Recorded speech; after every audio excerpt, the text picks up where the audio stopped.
Bien, pues hoy vamos a hablar de fachadas en edificios industriales. En general, de lo que vamos a hablar es de fachadas. Luego la fachada, si la pones en un edificio industrial o la pones en otro sitio, pues, bueno, en vuestro caso, seguro que es para edificios industriales.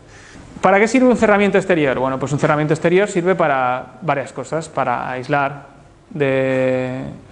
térmicamente, para aislar acústicamente y, sobre todo, una cuestión que ya se da por defecto, porque un paramento vertical es muy difícil que te entre agua, pero que también para impermeabilizar. Es decir, yo quiero aislar un volumen interior de un volumen exterior y quiero darle unos conforts determinados.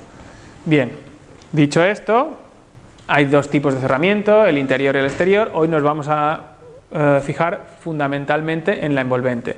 El texto que está aquí es el texto que tenéis en la bibliografía básica de la asignatura, a la que podéis acceder en internet porque está colgado en abierto, del libro de Construcción Industrial, Introducción y Conceptos Básicos.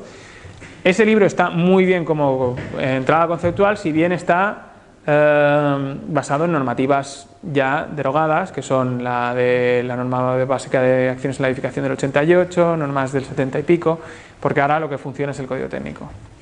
Pero en cualquier caso, sí que os conviene pues leeros el texto para introduciros en el tema.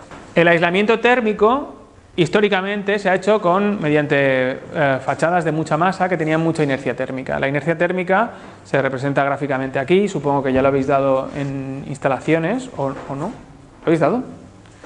La inercia térmica se representa aquí, en donde tengo la temperatura exterior durante el día y durante la noche, o durante el verano y durante el invierno, y la temperatura interior durante el día y la noche, y esto se llamaría, esto es gráficamente el retraso que hay entre una temperatura y la otra. Y también el amortiguamiento de temperaturas. ¿Qué sucede? Que las fachadas antiguas son muy másicas, tienen mucha inercia térmica, eso significa que se van calentando, pero ese calor no entra de repente en el interior de la vivienda o del edificio que esté proyectando, sino que entra de forma desacompasada. Y eso puede ser interesante, porque en invierno se puede andar calentando, o durante el día se puede andar calentando toda la fachada, y sin embargo no llegar a entrar en el interior, estoy hablando muy docentemente, ese calor que está absorbiendo la fachada, y sin embargo empezar a transmitir el calor al interior ya cuando es de noche, hace frío y me interesa tener un aporte de calor.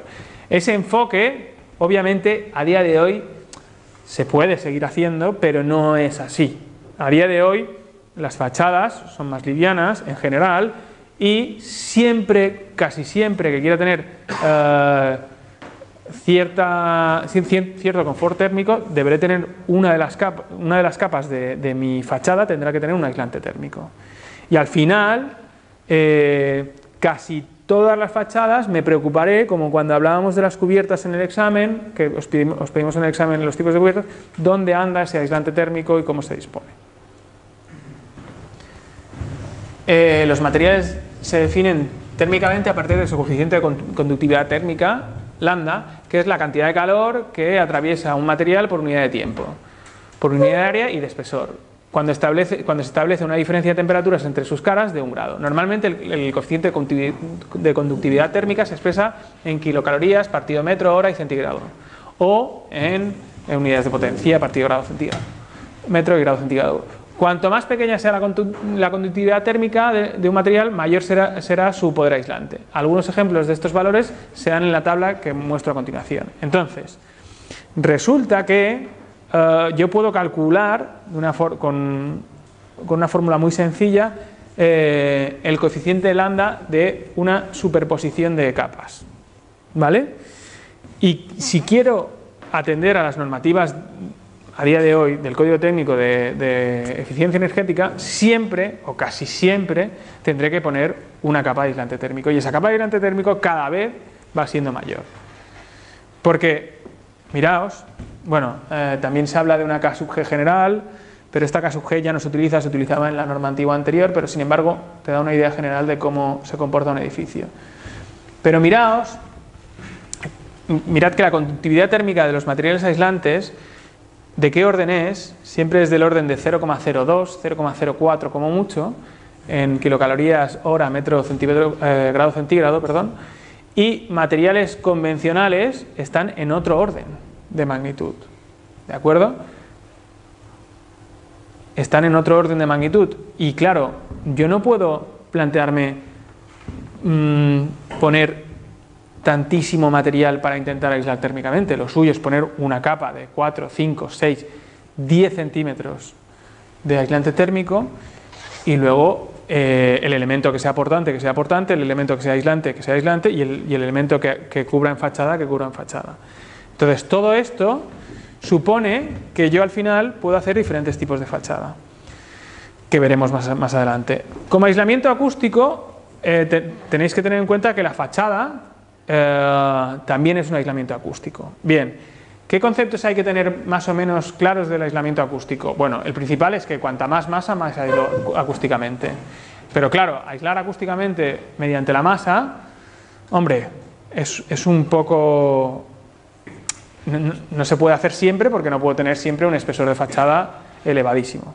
Hay materiales que aíslan acústicamente de forma más eficiente, sin embargo, que los tradicionales, sin embargo también hay cuestiones como cámaras de aire bien estancas que aíslan sobre todo frecuencias altas. Frecuencias bajas, con 2 láminas y una cámara de aire importante en medio, son muy difíciles de aislar. Si os fijáis, cuando estáis en casa y uno está tocando el trombón de varas o el piano en otra habitación, lo que haces es cerrar su puerta. Con eso no vale, pero si cierras la puerta que está a continuación, generas una cámara de aire que aísla muchísimo casi todas las frecuencias, menos las graves.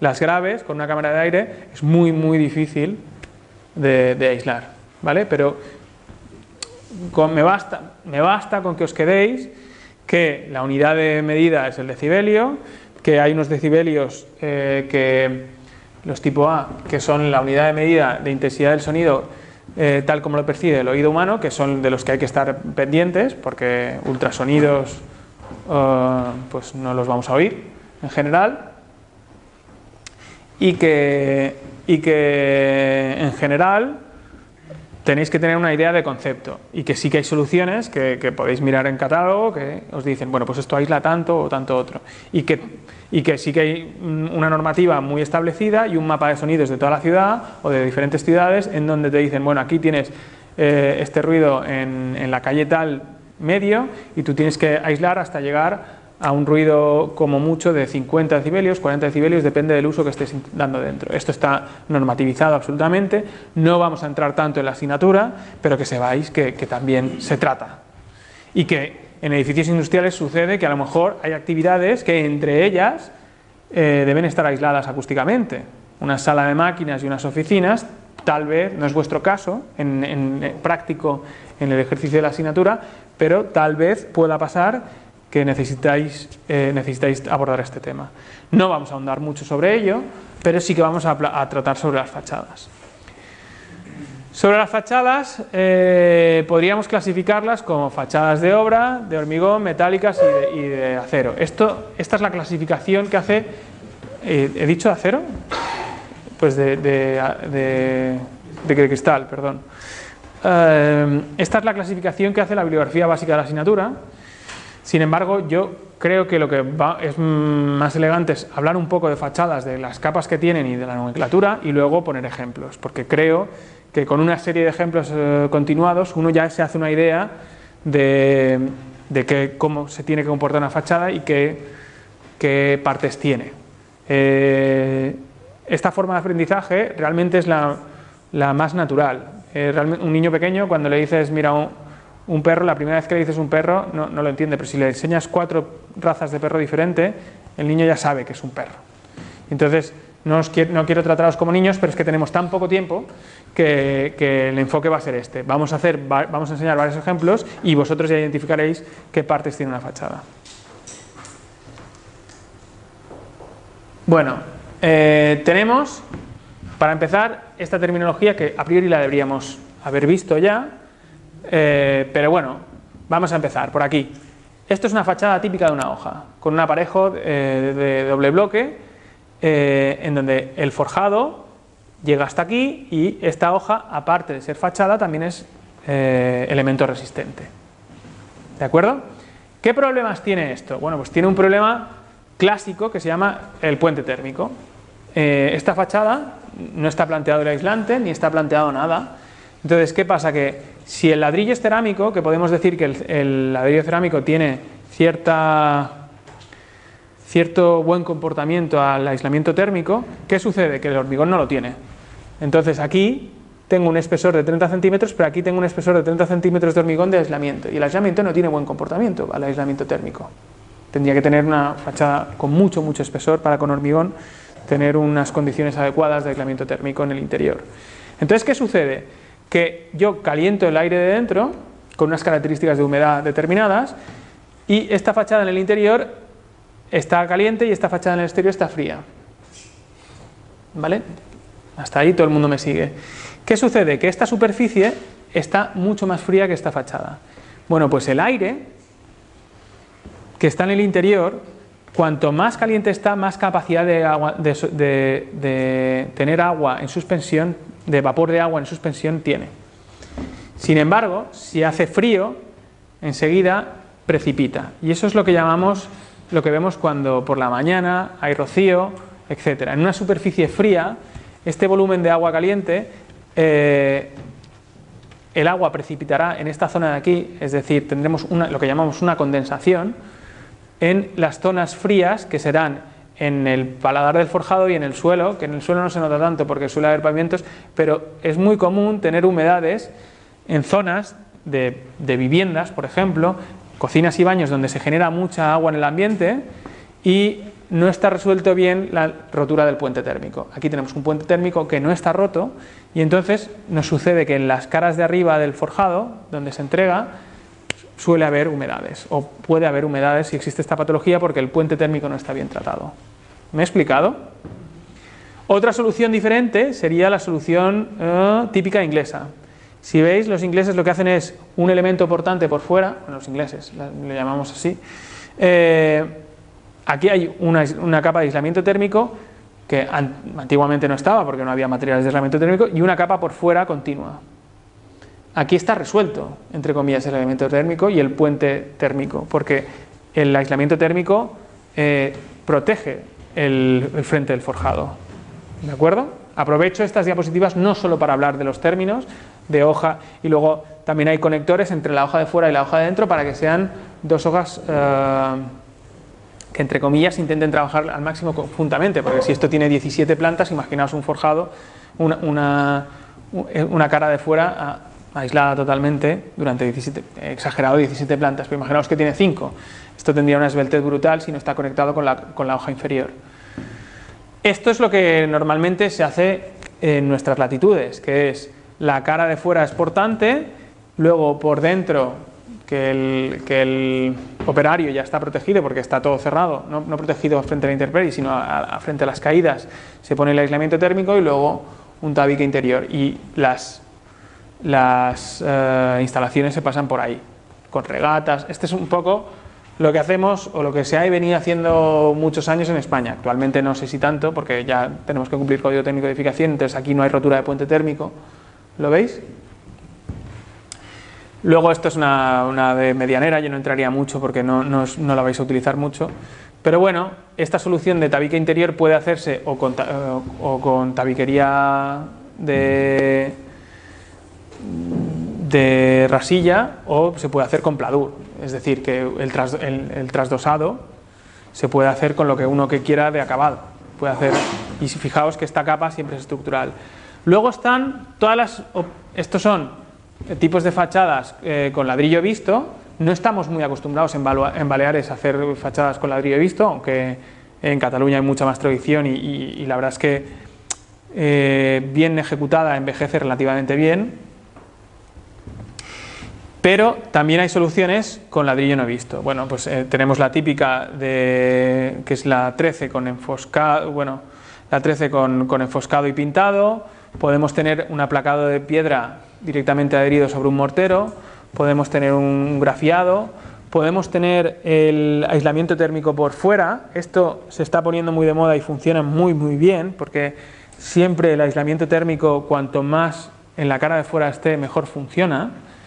Entonces, esta solución la tenéis en el laboratorio de materiales. Si os vais al Ansel Turmeda y vais al sótano, veis diferentes soluciones y veréis elementos constructivos que están en una especie de muestrario, que creo que sería interesante que os paseaseis un día y vieseis tipos de bloque y esta solución, que hay una marca comercial que se llama STO, ahora no, que hace esta solución y que bueno, que es bastante adecuada porque el aislamiento siempre por fuera hace que tengas relativa inercia en tu interior del calor que has añadido tú en el interior de la edificación. El único problema es que, claro, esto frente a, bueno, luego tiene una capa normalmente de Mayatex o lo que sea. Esto normalmente cuando llega al suelo, la entrega en el suelo se suele poner un zócalo o de piedra o de algo más resistente, pues si pega un coche, una rozada tal, esto se hace con poliestireno extruido. Voy a volver atrás porque dentro de los aislantes térmicos me gustaría que tuviésemos un poco de terminología. Aislantes térmicos tenemos el Porexpan de toda la vida, poliestireno expandido, que es el Porex blanco. El Porexpan lo que tiene es que tiene el poro abierto. Entonces el Porexpan funciona bien como aislante térmico, funciona muy bien, pero si se moja, como tiene el poro abierto, el agua puede pasar de un lado, podría llegar a pasar de un lado al otro y sus capacidades de aislamiento térmico empeoran. Entonces hay ese Porexpan, si va a estar dentro de una fachada que no se va a mojar nunca, perfecto. Pero hay veces que ese Porex no va a estar protegido frente a la intemperie o al agua, como en una cubierta invertida que visteis el otro día, pero ya que ahondaremos más en la clase que viene. Pero el poliestireno extruido, lo que os quiero decir es que hay otro poliestireno, que es el poliestireno extruido, no el expandido, que tiene el poro cerrado. Y ese, aunque se moje, sigue siendo bueno como aislante térmico. Y es el que se pone en cubiertas invertidas o en fachadas que vayan a tener algo mojado, el aislante térmico. Ese poliestireno es de color azul. Luego tenéis otro material que es de los más aislantes de todos, que es el poliuretano. Si os fijáis en la franja de abajo está el poliuretano, que puede ser proyectado. Y también lo tienen en material superficial, que es ese color naranja que a veces veis proyectado en las obras y que se utiliza para aislar las neveras, en muchos casos. Lo que pasa es que a la hora de aplicar la proyección del poliuretano, el operario debe ir muy protegido porque puede ser altamente peligroso para la salud del operario que lo pone. Pero bueno, tenemos poliestireno, poliuretano y tenemos lana de roca. La lana de roca también está muy extendida, requiere espesores un poco más amplios en según qué casos. Bueno, se llama lana mirelar o lana de roca, pero yo creo que con estos tres ya tenéis una idea. En principio, las capas tienen que ser de mínimo 3 centímetros de aislante térmico y cada vez vamos a más. Cada vez que se reevalúan las eficiencias energéticas de los edificios, los aislantes térmicos cada vez son de más espesor, por lo que cuando hagáis un detalle constructivo mínimo ponerle 5 y empezar a pensar en que en el futuro o en el futuro muy próximo, estamos hablando de ya, 10 centímetros de espesor para elementos que estén muy enfrentados al sol y en latitudes como la nuestra. ¿Cómo se ha acabado el poliuretano?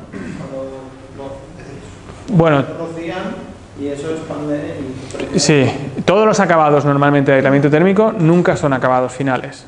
Es decir, es algo que queda oculto ya sea en cubierta o en fachada. No sé si me he explicado lo suficiente. Es decir, tú al final tienes que pensar un espesor y en que eso va a ir oculto por una cara y por la otra. ¿Vale?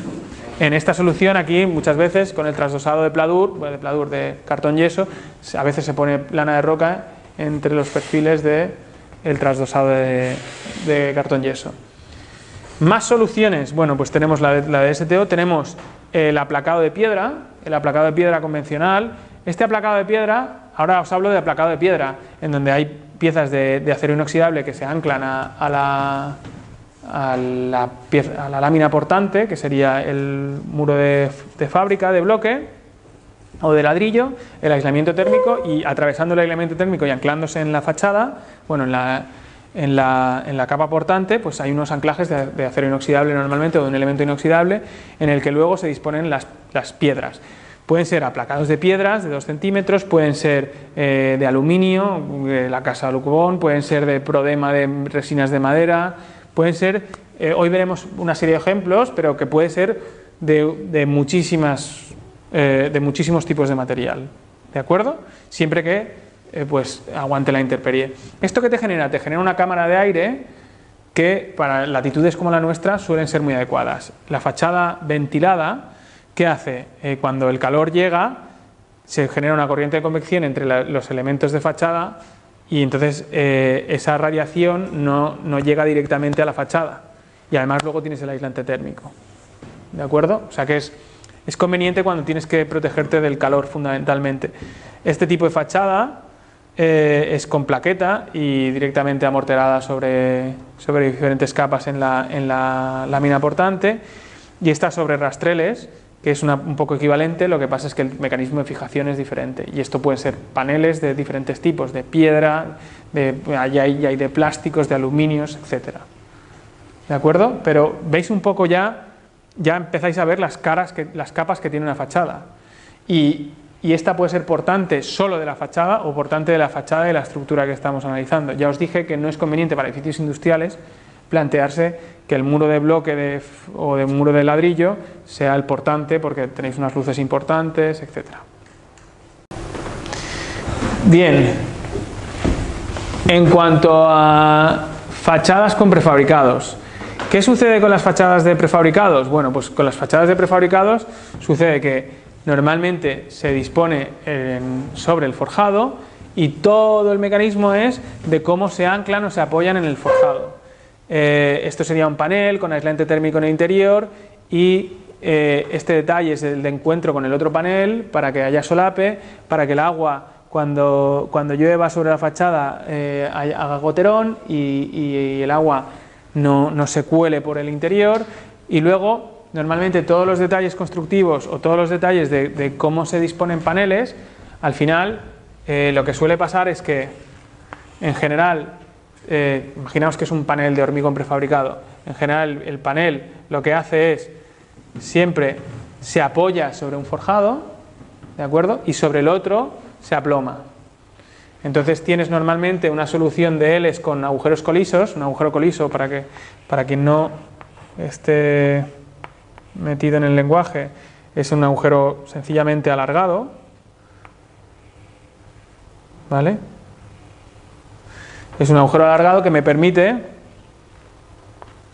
atornillar y tener cierto juego a la hora de colocar, de tal forma que si yo este coliso viene aquí al siguiente forjado, lo que estoy haciendo es controlar el aplomado de la fachada. ¿Me explico? Entonces realmente el que se lleva todas las cargas es este forjado de aquí, y este anclaje solo es para que no se mueva en horizontal y que además me permita cierto juego. Bueno, pues este concepto que os acabo de dar, porque al final cuando monto una fachada o monto una cubierta tiene que haber cierto juego, cierta tolerancia, pues todo eso al final son detalles de esta entrega entre este muro y este muro, que a lo mejor tiene una daraja y una endeja para que hagan ese engalce, y luego que tengan toda esa serie de nervios que se apoyan en el forjado siguiente, etcétera. Si el elemento es muy pesado, tened en cuenta que el montaje tiene que ser en vertical. Cuando uno llega y pone un panel prefabricado de hormigón, la grúa tiene que tener acceso desde la vertical de esa posición y va de abajo arriba. Todos estos detalles van en ese sentido, son paneles más o menos pesados que al final tienen ese juego que siempre hay que tener en cuenta: la junta vertical, la junta horizontal, y que el industrial que nos provee este elemento ya tiene toda una serie de soluciones de entregas con forjados, etcétera, que conviene tener en cuenta. No, hay de todo tipo. Es decir, porque piensa que tú puedes tener un hueco o puedes tener una fachada como esta, ¿vale? Pero siempre pues hay elementos que lo que hacen es poner una L aquí y apoyar aquí. No tiene por qué. Y luego el modulaje, ahora veremos que hay diferentes tipos de modulaje en los ejemplos.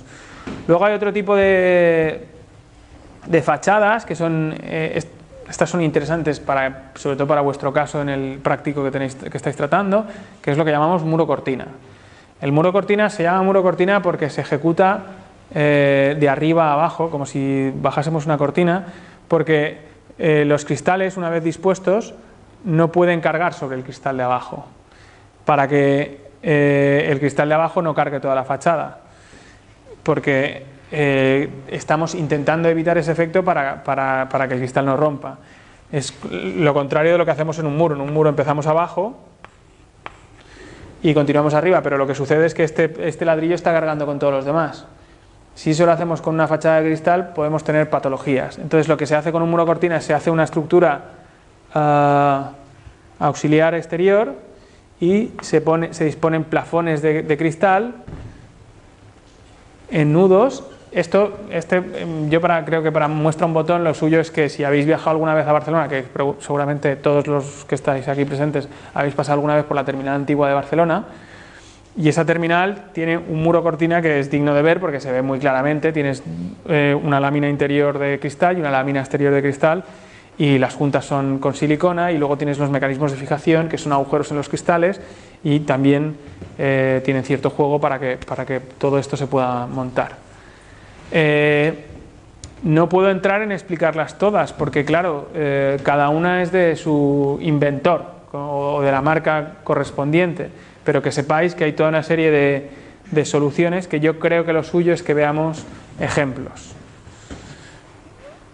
Sin embargo, la terminología sí que es importante que os la repaséis, no ya para un posible examen de construcción, que ya sabéis cómo puede ir esto, pero sobre todo para que tengáis esa nomenclatura en la mano, en el background de vuestros conocimientos. Tenemos fachadas con prefabricados, tenemos de hormigón prefabricado o de chapa metálica. Bien, vamos a ver diferentes ejemplos. Aquí tenéis la fachada de hormigón prefabricado, que está extraído de la Tectónica 5. Os recomiendo que si no la habéis visto la vayáis a ver, buscad en la bibliografía, la encontraréis. De 198 viviendas sociales de Manuel de las Casas. Apellido muy adecuado para ser arquitecto. Dime. Sí, por supuesto. Bien, esta no, era la otra. Esta. Bien, si os fijáis, al final, ¿de qué se trata todo esto? Fijaos que aquí está la pieza de hormigón prefabricado que se apoya con un anclaje metálico en el forjado. Este es el forjado, esta es la solución de la caja de la persiana, y fijaos que siempre se trata de evitar el puente térmico. Tenemos aislamiento térmico hasta aquí, tenemos aislamiento térmico hasta aquí, y uno puede decir, bueno, pues que aquí tengo puente térmico, pues este aislamiento térmico seguramente que está aquí debería girar hacia aquí para que no se produzcan condensaciones. ¿Por qué? ¿Qué va a pasar? Que yo consigo un espesor de 1,5 metros de hormigón, que ya es equivalente a un aislamiento térmico de 5 centímetros, y esta zona de aquí ya no estará fría, esta cara de aquí no estará tan fría. ¿Me explico? Entonces uno puede decir, bueno, pero en la cara superior deberías también poner aislamiento térmico. Sí que se debería poner para evitar ese puente térmico. Este aislamiento térmico debería girar, pero lo que es cierto es que, claro, es muy difícil que te condense un suelo técnico que está sobre este forjado. Y el suelo es más difícil que te condense.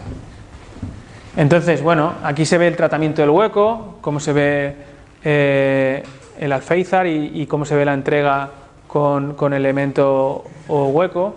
De esto, obviamente, es muy difícil hablar en tan poco tiempo, pero todo esto lo tenéis en bibliografía y creo que es bueno que lo ojeéis y que si tenéis dudas las transmitáis. No creo que lleguemos a este nivel de detalle en un proyecto, pero sí que sepáis que al final se llega hasta ese nivel de detalle.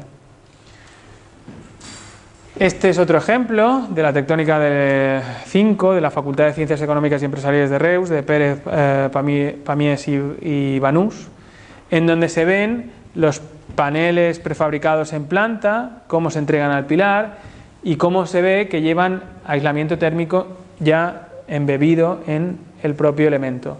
Estas soluciones son relativamente antiguas, con esta gola de job, con esta entrega machembrada, pero que no tiene continuidad en el aislamiento térmico. A día de hoy ya hay paneles prefabricados de hormigón, tenéis una muestra en el laboratorio de materiales del Ansel Turmeda, en el sótano, en donde se ve que el aislamiento térmico puede llegar hasta aquí y el aislamiento térmico puede llegar hasta aquí. Esto es porque antes esto era un nervio resistente de la propia fachada, que para que fuese solidaria la cara interior y la cara exterior se hacían estos nervios. Actualmente no es necesario, hay unas soluciones que están ahí expuestas, no voy a entrar mucho, pero que sepáis que podéis hacer el aislamiento térmico continuo cuando os interese, porque el interior de vuestra nave industrial pues requiera una cámara frigorífica de tamaño importante y queráis que el aislamiento térmico llegue por todo y que sea generoso. Bueno, pues eso ya se puede encargar. Fijaos que esos paneles prefabricados de hormigón también se pueden disponer uno sobre otro. Este es el caso de un palacio de congresos y exposiciones de Nogueroldi 10, de la Tectónica 2, en donde esa deraja de endeja lo que me forma y lo que se fomenta es marcar la junta horizontal. No es que no haya junta vertical, la junta vertical existe. Lo que pasa es que de forma intencionada el detalle constructivo lo que está haciendo es marcar la junta horizontal para conseguir este tipo de alzados que arquitectónicamente están... hay interés en que el acabado estético tenga esa horizontalidad. Lo digo porque el detalle constructivo muchas veces tiene que responder a mi intención estética. Recuerdo un compañero vuestro que planteó una fachada de rombos. Bueno, pues esa fachada, ese detalle constructivo, pues respondía a una intención estética. Este es el caso. Esta es una fachada de aplacado de piedra y el despiece del aplacado lo veis claramente. Aquí hay una pieza de aplacado, una piedra de este tamaño, otra piedra de este tamaño y de un espesor relativamente fino con respecto a esta superficialidad. Y entonces la solución la podemos ver aquí. Aquí se ve el aislamiento térmico como envuelve el elemento constructivo, el aplacado, el despiece del aplacado, las piezas de acero inoxidable que lo soportan, etcétera. Cómo se entrega este aplacado a una chapa de remate a la altura del forjado. Bueno, pues todo esto, al final uno tiene que pensar en aislamiento térmico y en cómo se desagua todo. Aquí está la cubierta con un elemento de Tramex para el mantenimiento, una chapa, cómo gira el aplacado, etcétera. Bueno, todo esto, el suelo técnico, como todos estos detalles, bueno, pues al final componen mi solución. Bien, continúo. Aquí tenéis otro ejemplo del edificio de juzgados de Zaragoza, de la Tectónica 1, de Alejandro de la Sota, en donde se observa que hay una estructura auxiliar interior, que es la que soporta estos elementos de fachada, que estos elementos de fachada, ahora creo, si no recuerdo mal, no son de aluminio, pero son ligeros. Y estos elementos tienen una entrega con el siguiente elemento para que el agua siempre, por mucho viento que haga, no se cuele en el interior de fachada. Además, bueno, si consultáis la bibliografía, estos elementos de soporte se ven desde el interior y conforman el interior de la digamos que conforman formalmente el interior de las estancias. En este caso, ¿no sería un mismo aislante auditivo? Sí, dependería de este elemento de aquí exclusivamente. Sin embargo, ten en cuenta que muchas veces esta solución es para un interior de manzana. Esto está cerca de la iglesia de la Catedral del Pilar o de Zaragoza y bueno, si da un interior de manzana, bueno, no tiene por qué ser tan acuciante, pero sí hay que tenerlo en cuenta. Esta es una solución del Club de Campo de Zuasti, de Francisco José Mangado, en donde se dispone una madera solapada e inclinada como acabado, y entonces explica cómo los rastreles son los que anclan a la madera, a la fachada portante y dónde está el aislamiento térmico en cada caso. También en la sección, bueno, en este caso en la axonometría, se ve como la cubierta embebe el canalón que se lleva a las aguas y que no queda a la vista. ¿Veis que esta arista es totalmente pura y el canalón queda por dentro y no se ve? Es esta sección de aquí. Esto también se ve en otra edificación también de este mismo complejo, en donde se ven las correas, la solución de la cubierta, cómo el canalón queda embebido dentro de las correas, luego los rastreles que os estamos comentando, el aislamiento térmico y digamos el solape de estas piezas, haciendo como esta imagen de granja americana o de granja en la que se solapan las piezas para que el agua siempre deslice hacia afuera. Su entrega con el hueco. Dime. ¿Este arquitecto es el del Palacio de Congresos? Sí, Pachi Mangado. El desplome de las piezas que aquí hace con madera es el que hace con piedra en el Palacio de Congresos. Están también solapadas en una línea de sombra. Sí, no, que está comentando que, lo repito para la grabación, que si miráis la fachada, no la que da al mar, sino la fachada posterior del Palacio de Congresos, e incluso en las entregas de la esquina, hace esta misma solución como en cascada, como solución de una teja plana en fachada para el Palacio de Congresos, pero con piedra. Y en ese caso es una fachada ventilada. Este ejemplo creo que es adecuado no solo por su solución constructiva, que lo es, sino también por su solución arquitectónica. Este proyecto es el Parque Tecnológico Impiva de Ferrater, Vento y Sanauja, que justamente también tiene cierto interés porque está enfrente de una rotonda y bueno, para el ejemplo práctico que estáis haciendo vosotros. Y lo que le pasaba a este proyecto es que tenía un programa muy heterogéneo. Tenía pues laboratorios, industria pequeña, oficinas, incubadora de empresas, por decirlo de alguna manera. Y entonces, claro, todo ese programa tan complejo que tenía, al final se salió a relucir en la solución de la edificación. Entonces, la solución de la edificación tenía unas relaciones entre los edificios compleja, incluso a veces no tenía relación, aquí no hay más que una pasarela en planta piso, pero esa relación hizo que el juego de volúmenes y el juego de detalles constructivos tuviese una riqueza en base a hacer paralelepípedos que yo creo que es digna de mirar porque este alzado tiene muchísimo juego y esta forma, aunque sencilla, tiene muchísimo juego. Y para lo que más le hemos traído aquí es la riqueza de soluciones constructivas que tiene esta fachada. Esta fachada tiene ladrillo blanco, tiene aluminio en horizontal, que la marca comercial es Alucobón, pero hay varias. Tiene madera, que en aquel momento creo que esta era la marca de la Casa Prodema. No estoy hablando de casas Portal por algún motivo en especial, sino porque en general luego la gente se entiende mejor. También se puede hacer con resinas, esto lo habréis visto en muchas casas como en McDonald's o Burger King o cosas así. Siempre veis elementos de madera de fachada que en realidad son tableros de resina que tienen luego un acabado del color de la madera que quieras y que tienen características como la madera, pero no terminan de ser del todo madera, por lo que su exposición a la intemperie pues es muy adecuada porque no sufren tanto como la madera a la intemperie. ¿Qué podemos ver de este proyecto de aquí? Bueno, pues de este proyecto de aquí veis que tenemos un damero cristal madera con un lateral de ladrillo blanco y una fachada de alucobón con cristal. Es sorprendente porque lo normal es que cuando uno empieza a poner materiales en una fachada le suele quedar relativamente mal. Cuanto más pones, más la va liando. Y sin embargo, esta solución, como están muy definidos los volúmenes, y este juega una cosa que es la misma que juega este, y este juega otra cosa que es la misma que juega este, pues en el fondo hay muchos materiales de fachada, pero claro, como están separadas en volúmenes, pues no queda disonante una con la otra.